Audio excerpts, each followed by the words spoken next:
Halo, semangat pagi. Saya Eli Sulistiawati, saya dosen program studi teknika, di mana saya mengampu mata kuliah Dinas Jaga Mesin, Keselamatan dan Prosedur Darurat di Politeknik Ilmu Pelayaran Semarang. Spesialisasi saya mengajar mata kuliah Dinas Jaga Mesin, Keselamatan dan Prosedur Darurat Program Studi Teknika. Pada kesempatan kali ini, saya akan menjelaskan tentang salah satu teknik mengajar saya pada mata kuliah Dinas Jaga Mesin, Keselamatan dan Prosedur Darurat Program Studi Teknika, di mana mata kuliah ini taruna mampu mengerti dan memahami serta menerapkan yang mendalam tentang berbagai aspek penting dalam pelaksanaan tugas jaga di kapal di kamar mesin sesuai dengan standar internasional yang berlaku di STCW dan IMO, yang mana pembelajaran dilakukan secara interaktif dan menarik selama 14 kali pertemuan. Cara yang saya gunakan untuk mencapai tujuan pembelajaran yaitu dengan cara DIA, yaitu Delivery, Interaction, and Assessment. Yang pertama yaitu Delivery, di mana pada awal semester saya melakukan kontrak pembelajaran dengan taruna, di mana taruna akan diberikan informasi mengenai rencana pembelajaran semester atau RPS, yang di dalamnya terdapat capaian pembelajaran atau CPL yang terdiri dari sikap, keterampilan umum, pengetahuan, dan keterampilan khusus. Pada mata kuliah ini terdapat 4 capaian pembelajaran mata kuliah atau CPMK yang akan dicapai. Cara pemberian materi yang saya lakukan dengan metode luring atau tatap muka di kelas. Adapun referensi bahan ajar yang saya gunakan bersumber dari dalam dan luar negeri. Yang kedua, interaction. Interaction yang saya lakukan pada saat pembelajaran yaitu dengan cara di awal pertemuan saya selalu menyapa taruna dengan menanyakan bagaimana kabarnya, dan untuk memancing taruna dalam berpartisipasi aktif di kelas.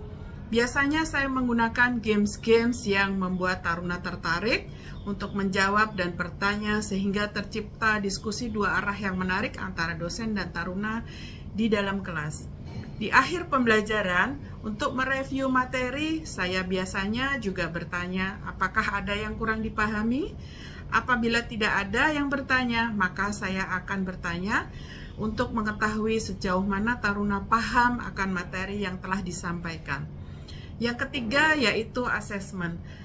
Cara penilaian juga saya sampaikan kepada taruna di awal semester pada saat kontrak perkuliahan, sehingga diharapkan taruna merancang cara yang tepat untuk belajar dan berusaha untuk mendapatkan nilai yang maksimal.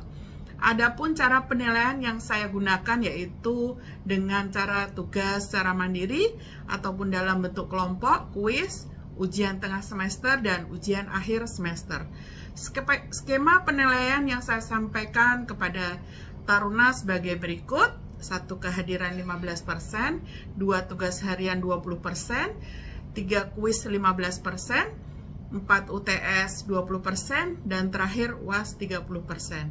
Berikut sekilas video pembelajaran yang sudah saya lakukan pada mata kuliah Dinas Jaga Mesin, Keselamatan, dan Prosedur Darurat.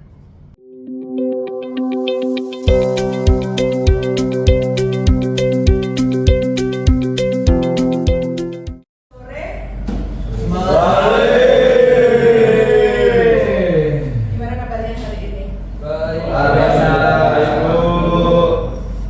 Ya, tetap semangat walaupun pembelajaran sudah mendekati waktu sore untuk waktu olahraga.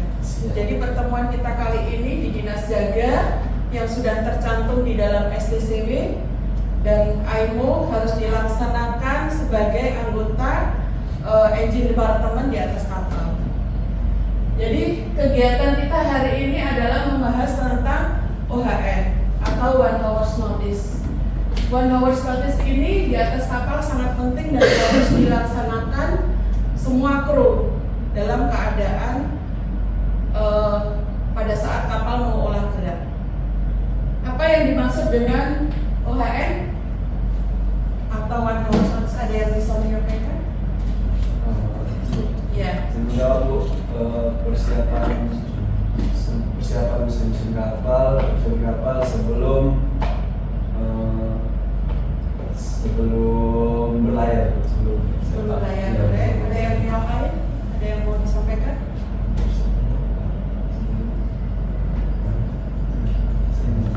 Jadi OHM itu adalah pemberitahuan tertulis. Pemberitahuan tertulis 1 jam sebelum kapal melakukan kegiatan olah gerak, seperti kapal mau berangkat, kapal mau tiba, atau kapal berpindah tempat atau shifting dari tempat A ke tempat B. Itu harus melaksanakan namanya OHM. Jadi OHM ini adalah perintah dari seorang nakoda yang harus dilaksanakan oleh seluruh kru yang ada di atas kapal. Jadi 1 jam perintah dari nakoda kepada seluruh awak kapal untuk memulai persiapan semua peralatan permesinan untuk olah gerak atau maneuvers. Kira-kira apa yang harus dipersiapkan orang mesin atau engine department pada saat mau olah gerak? Ada yang mau menyampaikan? Boleh?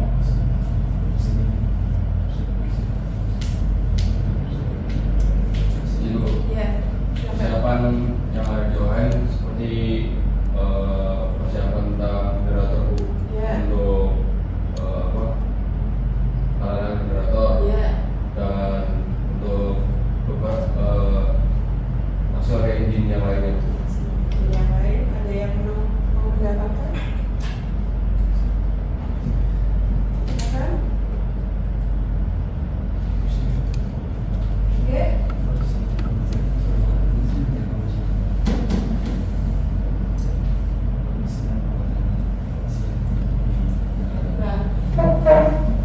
Jadi prosedur persiapan olah gerak di Departemen Mesin 1 adalah persiapan auxiliary engine atau generator. Kenapa harus dipersiapkan? Karena pada saat kita mau melaksanakan olah gerak, itu beban lebih untuk listriknya. Semua harus dalam keadaan standby, baik yang ada di kamar mesin maupun yang ada di haluan, di buritan, atau pendukung lainnya yang berkaitan dengan listrik. Jadi untuk mengatur beban lebih ini makanya diparalel 2 generator. Terus yang kedua persiapan dokumentasi, di mana kita mempersiapkan SOP-nya, melaksanakan SOP-nya mulai dari mempersiapkan checklist untuk persiapan pada saat kita mau melaksanakan olah gerak. Terus yang ketiga adalah persiapan sistem udara dan pendingin. Kenapa harus dipersiapkan?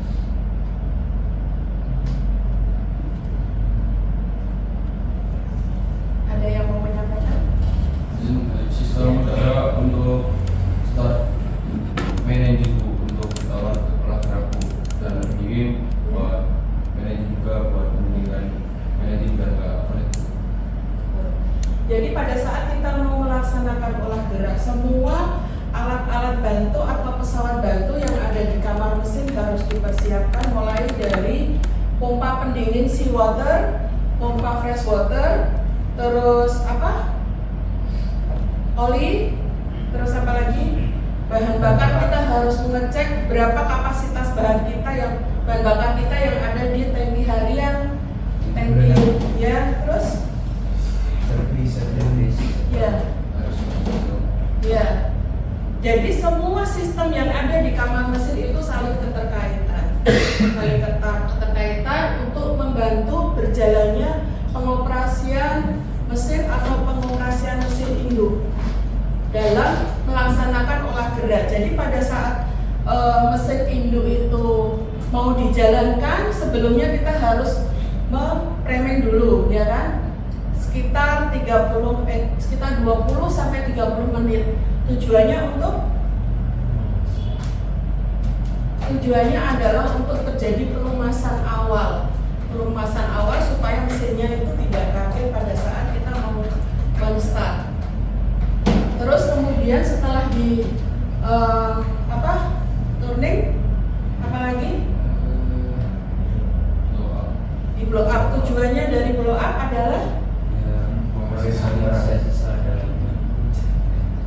membuang sisa pembakaran yang ada di ruang silinder.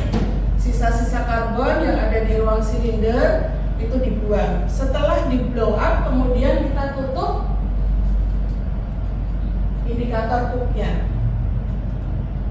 Nah, dari sini setelah kita tutup, berarti kan proses main engine ini udah silinder 1 dan seterusnya ini sudah siap ya. Sudah siap, udah keadaan standby. Ini dari awal kita memparalel generator.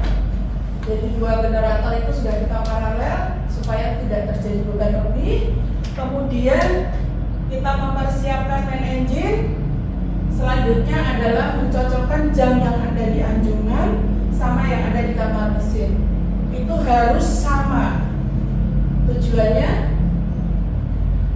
Tujuannya pada saat kita melaksanakan olah gerak atau men-start untuk perintah dari anjungan untuk maju, untuk stop, untuk mundur, untuk stop, itu adalah sama, mensinkronkan. Nah, setelah jamnya ini sudah kita sinkronkan, kemudian kita tes telegram. Tes telegram yaitu tujuannya untuk menyamakan persepsi dari anjungan ke kamar mesin. Nah, dari misalkan anjungan itu dulu perintahnya maju pelan sekali, that's so. Di kamar mesin juga harus membalas, mempencet tombolnya juga kita melaksanakan maju pelan sekali. Jangan sampai perintah dari anjungan itu maju pelan sekali, kita salah mengartikan. Kita mundur pelan sekali, itu kan tidak sinkron. Jadi ada yang mau disampaikan setelah ini? Sudah bisa dipahami? Ya. Oke, setelah olah gerak, ini kita berangkat dari pramuka. Dari kamar mesin sudah menerima arahan dari anjungan, berarti kita sudah siap menunggu perintah dari anjungan. Dimana kita kan tidak tahu di kamar mesin kejadian di atas itu seperti apa, kan kita tidak tahu. Sebelum kita menunggu pilotnya untuk naik di atas kapal, kita harus standby. Nah, standby di atas kapal sampai perintah sampai kita keluar dari pelabuhan, menunggu arahan dari nakoda, apakah kapal sudah siap untuk melaksanakan pelayaran atau terakhir adalah finish with engine. Ada yang mau disampaikan atau masukan?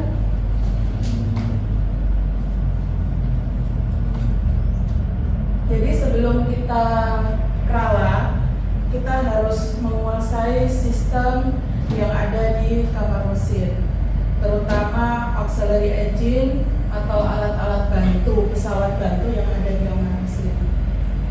Jadi fungsinya, cara kerjanya kita harus bisa memahami supaya kita tahu bahwa nanti pada saat kita melaksanakan jaga di atas kapal itu kita tidak bingung. Ada yang mau disampaikan? Oke, kita lanjutkan. Nah, tantangan dalam olah gerak. Misalkan putaran mesinnya tiba-tiba ngedrop. Pada saat kita start engine, RPM-nya itu dengan dead slow misalkan RPM-nya 120, tapi dia tidak mau naik. Makanya apa yang harus kita lakukan sebagai engineer? Segala sesuatu yang terjadi di kamar mesin kita harus segera mengkomunikasikan dengan yang di atas, yang di anjungan. Terutama kadang kapal yang menggunakan bahan bakar MDO, Marine Diesel Oil.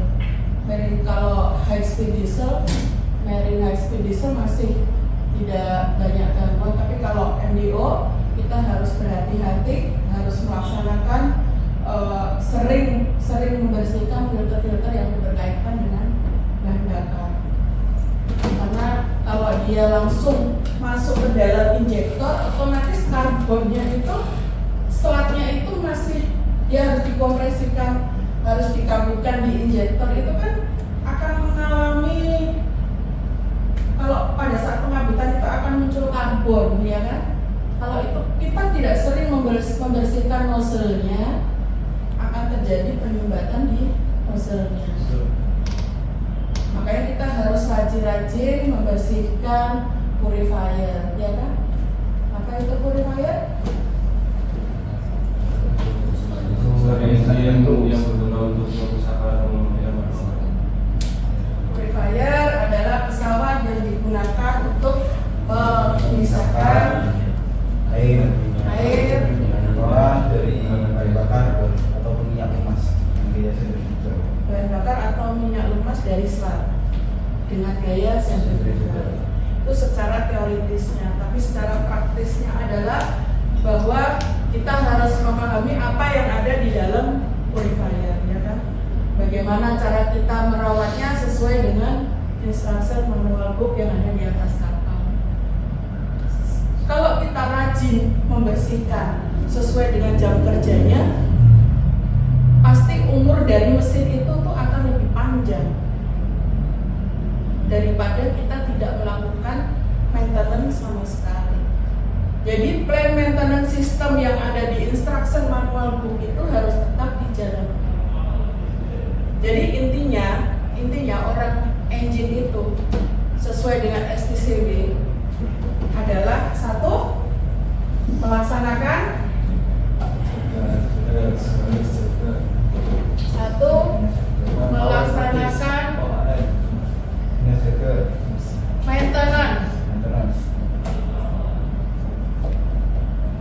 maintenance and repair. Yang kedua, watchkeeping.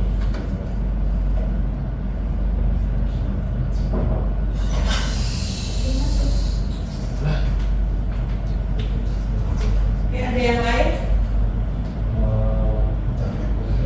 mau menjalankan OHM, Bu. Ya, jadi intinya orang mesin itu kita harus supaya di kapal itu terjadi pelayaran yang sesuai dengan jadwal, tepat waktu, makanya kita harus melaksanakan perawatan dan perbaikan jika dibutuhkan. Nah, perawatan itu sendiri pun juga ada perawatan harian, ada perawatan mingguan, perawatan bulanan, dan perawatan tahunan. Jadi nanti kalau pas kita melaksanakan praktek di atas kapal, kita harus melihat dulu jenis atau tipe dari pesawat itu sendiri.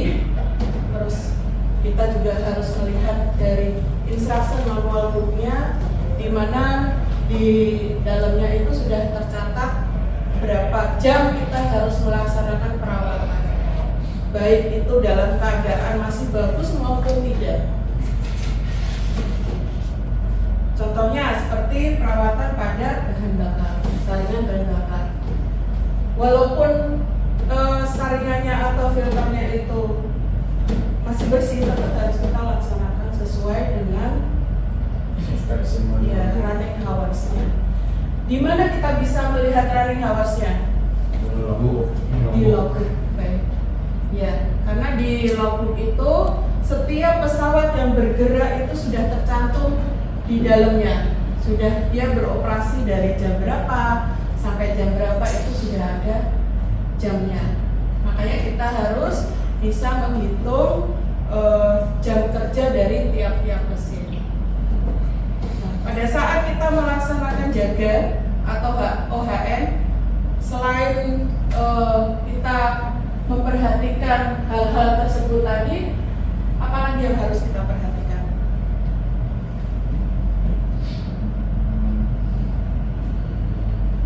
Jadi kita mengecek lingkungan sekitar yang ada di kamar mesin. Kita mengecek semuanya sambil melihat apakah ada kebocoran atau tidak. Jika terjadi kebocoran, segera kita melaporkan kepada engineer jaga. Ada yang mau disampaikan?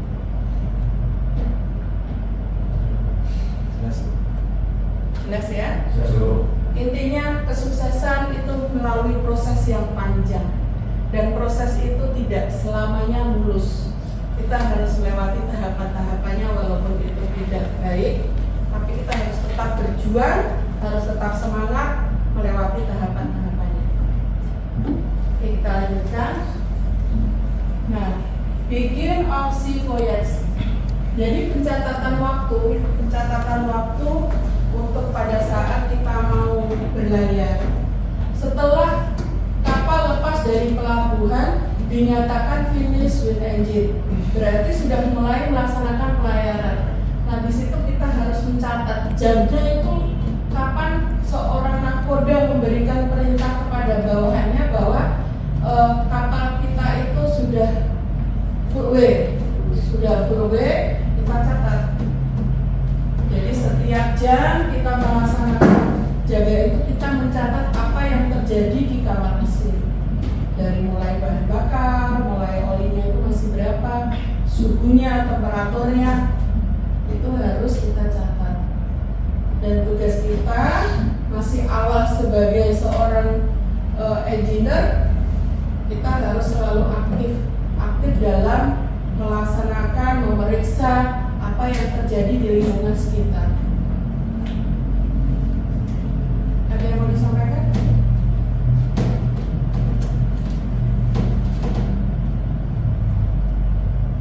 Nah, ini adalah fuel oil purifier dengan sistem bowl. Nah, di sini ini kita harus selalu mengadakan pengecekan sesuai dengan jamnya. Karena dengan putaran dengan gaya sentrifugal itu kita akan tahu dia akan berfungsi baik atau tidak. Harus diperhatikan. Harus peka dengan suara, kita harus peka dengan contoh kecil seperti main engine. Main engine itu pada saat kapal bergerak, mesin-mesin itu berjalan. Itu kalau ada suara ketukan valve-nya yang tidak sesuai, itu akan tahu ketukan rocker arm-nya itu tidak sesuai dengan firing order-nya, itu akan terasa. Bunyinya itu akan lain sendiri.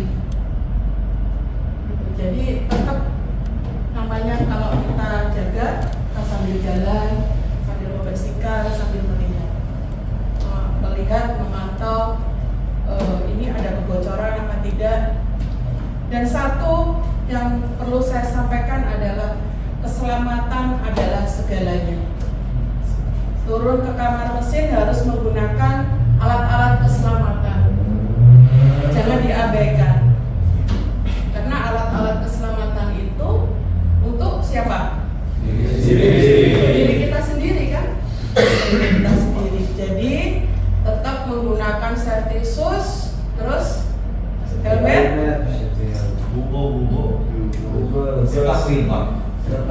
earplug, sarung tangan, apalagi pada saat kita melaksanakan pekerjaan, di mana pekerjaan itu pada saat kita overrule kita harus wajib menggunakan sarung tangan untuk menghindari hal-hal yang tidak diinginkan. Nah, di sini kita juga memperhatikan pada saat kita ada di tengah laut, kita harus memperhatikan bahan bakar kita. Seorang engineer harus bisa memperhitungkan penggunaan bahan bakar tiap jam.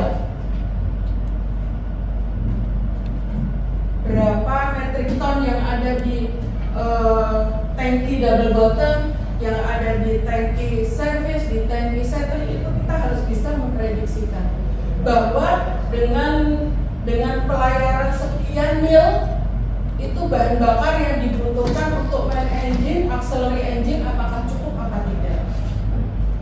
Nah, itu nanti ada rumus sendiri yang memang untuk memperhitungkan pemakaian bahan bakar. Ada yang mau disampaikan? Nah, inilah pada saat nanti kita jaga. Di ruang inilah nanti akan jadi saksi kita pada saat jaga. Engine control room dan di luarnya. Jadi pada saat kita melaksanakan tugas jaga, jangan terlalu sering ada di engine control room. Kita harus sering lihat, cek di lingkungan sekitar kita. Di lingkungan sekitar kita, itulah teman-teman kita, ya kan? Ada main engine, ada purifier, sewage plant, ada insenerator, ada pompa-pompa dan aksesorisnya. Kalau kita berkawan baik dengan mereka, insya Allah akan lancar semuanya. Ya? Ada yang mau disampaikan?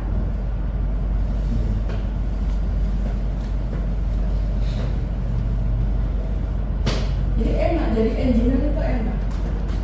Yang penting kita menikmati.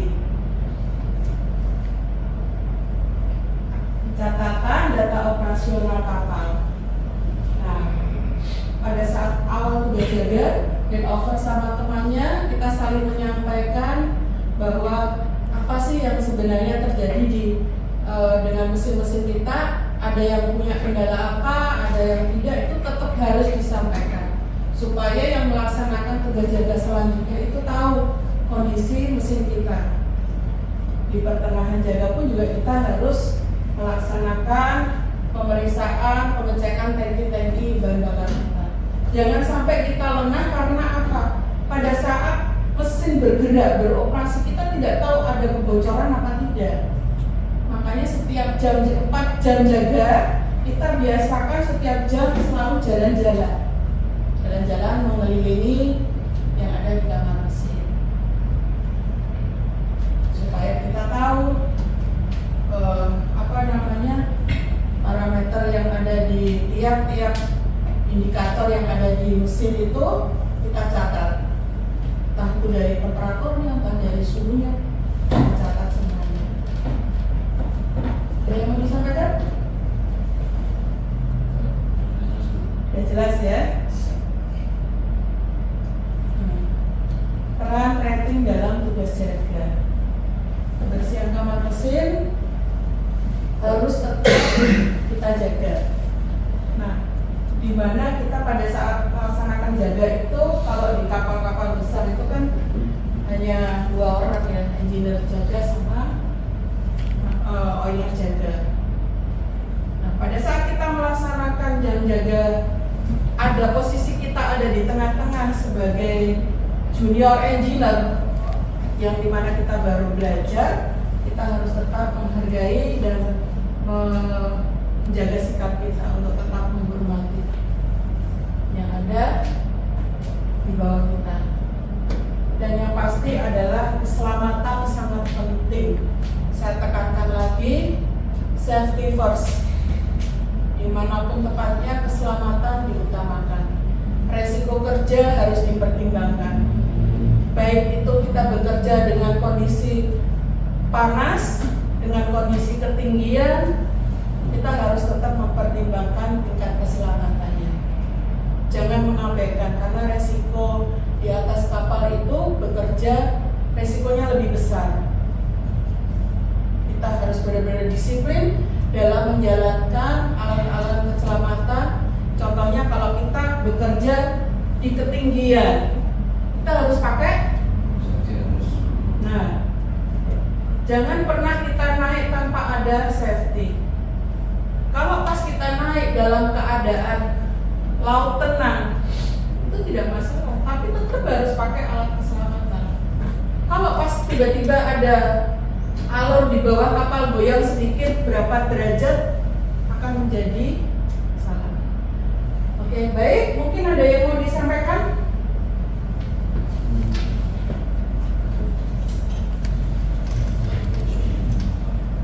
Sebelum kita tutup, tetap semangat, tetap berjuang.